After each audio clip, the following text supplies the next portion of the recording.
جی ماں باپ بچے کے داڑھی کے اوپر اعتراض کریں، ایک بات یاد رکھو، داڑھی نہ رکھنا گناہ ہے، بار بار داڑھی منڈانا گناہ کبیرہ ہے، آدمی فاسق و فاجر ہو جاتا ہے۔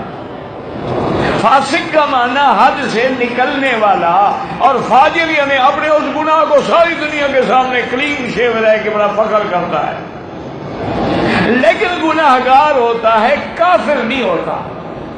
لیکن اگر کوئی آدمی داڑھی پہ اعتراض کرے کہ مجھے داڑھی بری لگتی ہے، یا بیوی اعتراض کرے تیری داڑھی مجھے بڑی گندی لگتی ہے، وہ کافر ہو جاتی ہے، نکاح بھی اسی وقت ٹوٹ گیا۔ اب اس کو چھٹی دو، ہو جا کے کوئی کلیم شیو ڈھونڈے اور تم کوئی مسلمان لڑکی تلاش کرو۔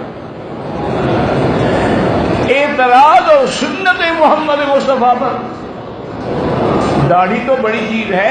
علماء دیوبند نے لکھا ہے مدینے کی کھجی کو کوئی کھجڑی کہہ دے تب بھی کافر ہو جاتا کہ اس نے توہین کی ہے محمد مصطفیٰ کے شہر۔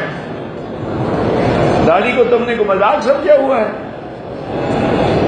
باقی تمہاری مرضی ہے، بیوی کو راضی کرو یا محمد مصطفیٰ کو راضی کرو۔